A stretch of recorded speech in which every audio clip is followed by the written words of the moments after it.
Halo teman-teman, ya. Setelah di video sebelumnya, teman-teman sudah menyimak terkait persamaan diferensial linear non-homogen koefisien konstan. Nah, kali ini kita akan melihat salah satu metode untuk menyelesaikannya, yaitu metode koefisien tak tentu. Di sini nanti teman-teman akan diberikan gambaran awal dulu. Ya, kenapa muncul metode ini? Kemudian diberikan juga ada dua contoh soal bagaimana kita menyelesaikannya dengan metode koefisien tak tentu. Baik, langsung saja. Ya, perhatikan.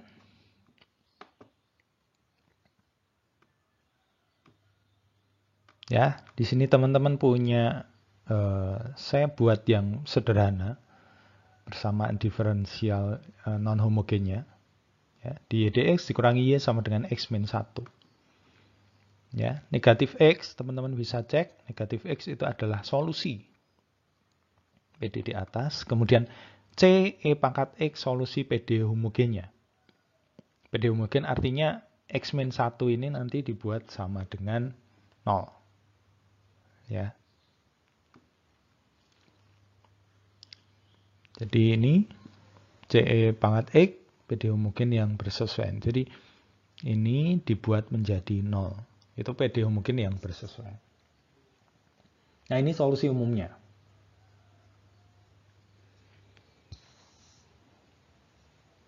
Ya.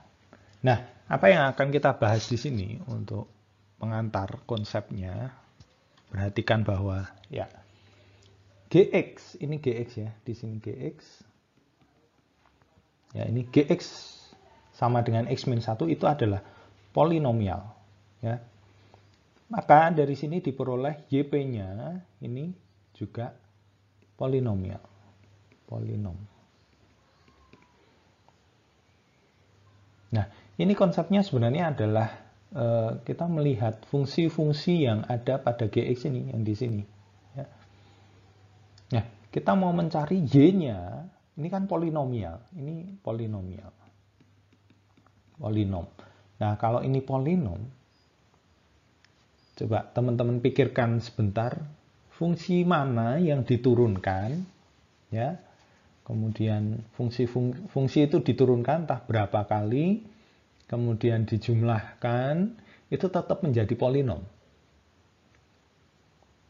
Nah, logikanya kan juga polinom. Jadi karena GX ini polinom, ya, karena GX polinom, maka YP ini haruslah juga polinom. Karena dia polinomial, YP diturunkan berapa kali pun pasti jadi polinomial. Ya minimal jadi 0 ya. Tapi yang jelas diturunkan dia jadi polinomial. Ya. Ini yang kita bahas atau ini yang akan kita gunakan sebagai dasar untuk menyelesaikan menggunakan metode koefisien tak tentu. Ya, jadi kalau polinomial berarti YP-nya juga polinomial. Nah, kalau misalkan ya, ini GX-nya, maaf, GX-nya saya ganti E pangkat X. Fungsi mana yang diturunkan nanti muncul bentuk E pangkat X? Ya di sini pasti harus ada bentuk E pangkat X juga. Gitu kan logikanya. Kemudian kalau di sini saya buat menjadi sinus X misalkan. Nah, di sini untuk memperoleh YP-nya yang diturunkan menjadi sinus. Nah, ini hati-hati. Oh, bisa sinus X, bisa kosinus X. Nah, jadi nanti bisa variasi dari sin X dan cos X. Ya. Atau apa namanya? Ya itu, variasi dari sin X dan cos X ya, variasi. Sebentar, saya lupa istilahnya. Kombinasi linear. Nah, kombinasi linear dari sinus X dan kosinus X. Begitu cara berpikirnya. Nah, sekarang kita lihat ya. Nah, ini turunan dari polinomial adalah polinomial gitu. Jadi karena GX ini polinomial berarti YP-nya nanti mau tidak mau juga berbentuk polinomial. Ya, permasalahannya adalah nanti metode ini terbatas pada fungsi-fungsi tertentu, yaitu polinomial, eksponensial, sinus, dan kosinus. Oh, ini sudah lanjut ternyata. Ini ya, tabel untuk pemilihan YP-nya. Tabel pemilihan YP. Jadi ini kalau GX-nya berbentuk PE pangkat KX, P ini konstan ya, bilangan real, K juga bilangan real, PE pangkat KX, maka YP-nya akan mengikuti. Ya. Ini YP-nya mengikuti, berarti AE pangkat KX. Kalau konstan ya ini A. A-nya apa ya? Biarkan dalam A. Jadi A, AN, B yang ada di sini biarkan. Itu nanti yang akan kita cari. Makanya kenapa namanya adalah koefisien tak tentu. Jadi ini kita nggak tahu berapa ini nanti. Nah itu yang akan dicari. Ya. B ini juga berapa nggak tahu. A1, AN ini berapa nggak tahu. Makanya namanya koefisien tak tentu. Kita belum tahu berapanya. Nah nanti mau ditentukan. Kemudian kalau polinomial berderajat n ini berarti YP-nya juga polinomial berderajat n. Ya, ini ada x pangkat n di sana. Kemudian ini 2 ya, maksudnya ini ada 2. Kalau bentuknya e pangkat ax sin bx atau e pangkat ax cos bx di sini akan menjadi, jadi baik ini maupun ini masing-masing kalau ada salah satu dia akan menjadi ini. Kalau ada ini juga tetap menjadi ini. Jadi muncul sinus dan kosinus. Ya. Kenapa muncul sinus dan kosinus? Ya karena kalau kita turunkan sinus itu nanti bisa jadi cos, cos diturunkan juga bisa jadi sinus. Makanya kalau GX-nya berbentuk sin saja atau cos saja, tetap harus dalam YP muncul bentuk sin maupun cos. Yuk kita lihat di contoh yang lebih real begitu ya. Ini kan masih abstrak karena secara umum. Baik, pada slide ini kita akan melihat beberapa contoh gitu ya. Nanti sedikit bervariasi sehingga kita tahu bahwa mana yang perlu diambil ya. Apanya yang perlu diambil yaitu YP-nya. YP-nya bentuknya yang seperti apa. Ya, pada contoh pertama ini perhatikan di sana ada ya, GX-nya sama dengan 2x kuadrat min 1 ini. Maka YP-nya adalah ini. Ya, A2x kuadrat plus A1x plus A0. Jadi nanti A0, A1 dan A2 ini yang akan kita cari. Nah, kemudian yang harus hati-hati, perhatikan bentuknya meskipun ini tidak memuat X begitu ya. Tidak memuat X untuk GX-nya. Ini GX tidak memuat X, tapi di sana untuk YP-nya tetap memuat X. Ya. Jadi bentuk polinomial derajat 2 secara umum. Jadi nanti kalau polinomialnya derajat 3 ya GX-nya derajat 3, YP-nya juga derajat 3. Kalau GX-nya derajat 1, YP-nya derajat 1 dan seterusnya. Contoh yang kedua, ini saya pakai sinus. Pada tabel itu ada E pangkatnya ya, tapi ini nggak ada E pangkatnya, nggak apa-apa.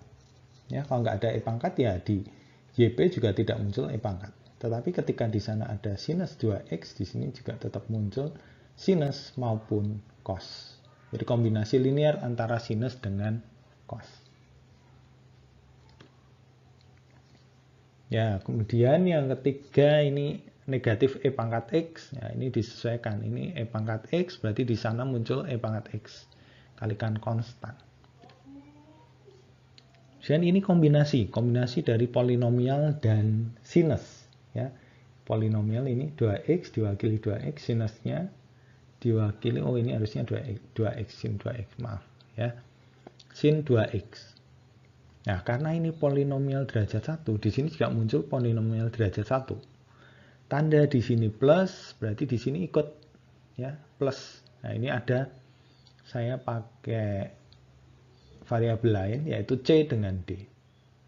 Yang penting memuat ini, sin X, sin 2X maupun cos 2X.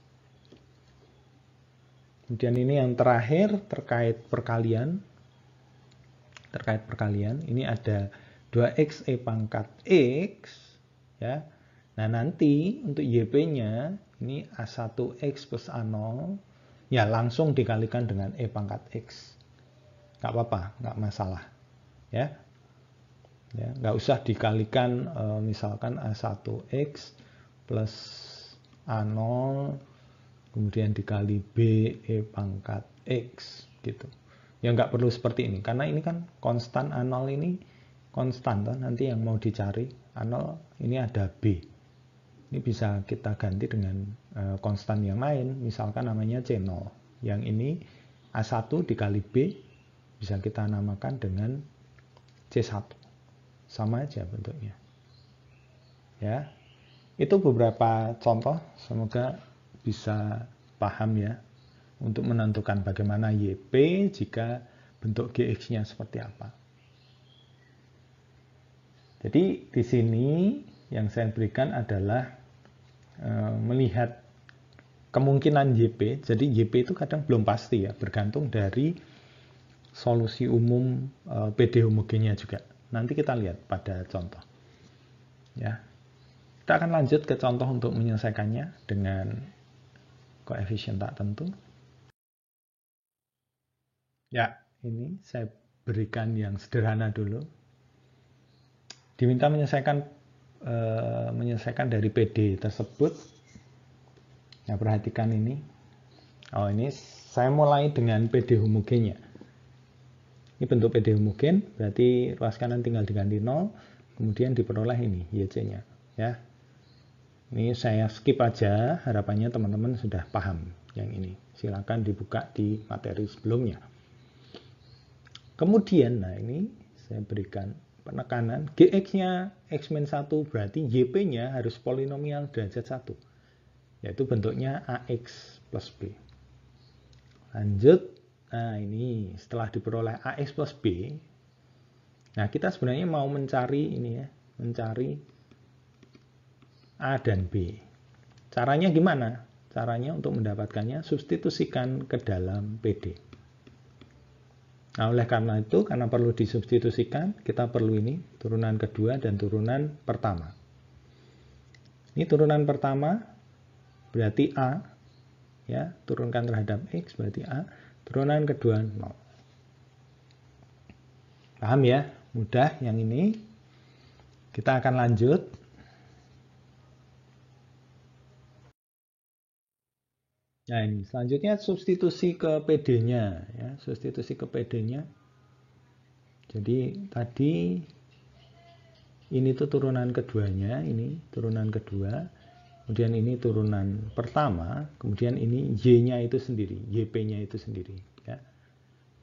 Substitusi nanti sama dengan X-1, kemudian ini prosesnya adalah yang X jadikan satu dengan X, yang konstan dengan konstan.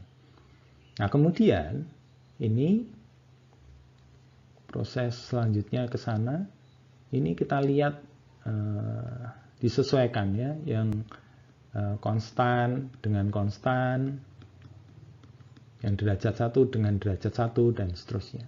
Jadi ini 2A-3B berarti harus sama dengan negatif 1. Kemudian yang ini negatif 3AX ini harus sama dengan ini, ada 1 di sana ya, 1.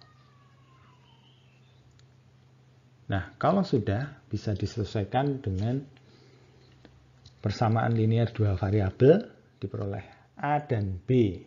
Hanya ini, B-nya ini. Nah, nanti kembalikan ke YP. Kemudian kita bisa dapat solusi umum, ini YC tambah YP, berarti C1 E pangkat X plus C2 E pangkat negatif X dikurangi sepertiga X plus 1/9. Ya. Semoga bisa dipahami ya. Silahkan dicermati prosesnya. Ya, prosesnya. Berarti menentukan di sini mungkin bisa saya tuliskan mungkin untuk prosesnya. Yang pertama menentukan YP, begitu. Ini bisa dibolak-balik sih. Kemudian cek PD homogennya, homogen, kemudian solusi atau solusi PD homogen. Kemudian dari YP ini kita bisa menentukan, ini YP ini masih dalam variabel ya, dalam variabel. Nah, kemudian selanjutnya di sini, ya ini mencari variabel. Caranya apa? Caranya adalah substitusi ke PD. Ya, ya udah selesai. Kalau sudah dapat variabel, berarti dapat YP. Kemudian YC-nya sudah ada, berarti solusi umumnya adalah YP plus YC. Begitu. Kita akan lihat contoh penyelesaian PD yang kedua, mungkin akan sedikit lebih rumit, ya. Tapi saya berikan contoh bentuk contoh rumit tapi tetap yang masih sederhana. Oke, ini yang kedua. Ya, seakan-akan tidak jauh berbeda. Yang membedakan hanya ruas kanan aja 2e pangkat x. Ini sama, saya rasa ini teman-teman sudah bisa. PD homogen, kemudian cari solusinya. Nah ini, ya. Gx-nya e pangkat x sehingga YP-nya ae pangkat x. Ya. Perhatikan, di sini YP-nya ae pangkat x. Tapi hati-hati di sini teman-teman ya. Ini masih ada syarat tertentu lagi. Teman-teman harus bisa mencermati ini. Kenapa? Karena kalau hanya ae pangkat x, ya, perhatikan solusi YC. Jadi ini YC-nya. YC-nya kan berbentuk seperti ini. C1, C2 bilangan real. Ya, artinya teman-teman bisa mengubah-ubah C1 dan C2-nya sembarang. Nah, kalau saya ambil C1-nya adalah A, C2-nya sama dengan 0, maka diperoleh ini sama dengan YC. Benar ya? Silakan dicek. C1 saya ganti dengan A, C2 sama dengan 0, diperoleh YC. Nah, kalau ini AE pangkat X itu adalah YC, artinya apa? Artinya dia memenuhi ini. Ya, memenuhi nilainya adalah 0, hasilnya 0. Nah, padahal YP itu kan hasilnya harusnya nanti disubstitusikan ke ruas kiri, harusnya sama dengan ruas kanan ini, 2E pangkat X. Nah, maka ini saya berikan warna merah. Kenapa? Karena itu ada warning, peringatan di situ. Peringatannya apa? Kita harus sebenarnya tetap harus mencermati dari YC di sana. Oh, YC-nya masih memuat E pangkat X. Ya, YC memuat E pangkat X. Kalau YC masih memuat pangkat X, YP ini naik tingkat. Ya, seperti di dalam PD homogen ketika akar-akar kembar. Ada naik tingkat. Naik tingkatnya menjadi apa berarti? Ya, YP yang baru adalah ini. X AE pangkat X. Atau bisa kita tulis A biar lazim ya. Koefisien biasanya di depan. AX E pangkat X. Nah ini ya, ini nanti bisa dicek untuk yang AX E pangkat X. Ini kalau substitusi ke sana dia sudah tidak 0 lagi. Ya, karena kita memang maunya tidak 0, sehingga kita bisa menghitung atau menemukan A-nya. Tapi kalau 0, gimana kita mau menghitung A-nya? Nah, ini AX E pangkat X sama, substitusi ke dalam PD, ya, diperoleh ini. Karena harus substitusi, berarti kita harus cari turunan pertama maupun turunan kedua. Nanti teman-teman bisa cek ini turunan pertama maupun turunan keduanya. Ya, saya lanjutkan. Oke, selanjutnya kan disubstitusi. Ya, sudah saya berikan tanda kurung di sana untuk memudahkan teman-teman. Ini artinya turunan keduanya. ini turunan pertama, dan ini adalah YP. Ya. Nah, ternyata setelah disederhanakan, bentuk yang memuat AX, E pangkat X itu habis. Ya. Habis. Ternyata habis. Tinggal ini. Nah, 4A E pangkat X sama dengan min 4 E pangkat X. Sehingga dari sini diperoleh apa? Diperoleh A-nya adalah negatif 1. Nah, sehingga YP-nya negatif X, E pangkat X. Kembalikan ke YP-nya. Nah, solusi umum nanti YC ditambah YP. Ya, ini C1 E pangkat X plus C2 E pangkat negatif 3X dikurangi X E pangkat X. Ya, ini solusi umumnya. Jadi yang ini memang tidak mudah, teman-teman. Nanti bisa kita diskusikan juga di kelas untuk lebih lanjut. Tapi paling tidak teman-teman di sini punya dua gambaran. Gambaran pertama adalah ketika contoh 1, solusi di PD homogen, itu tidak sama sekali tidak memuat bentuk YP.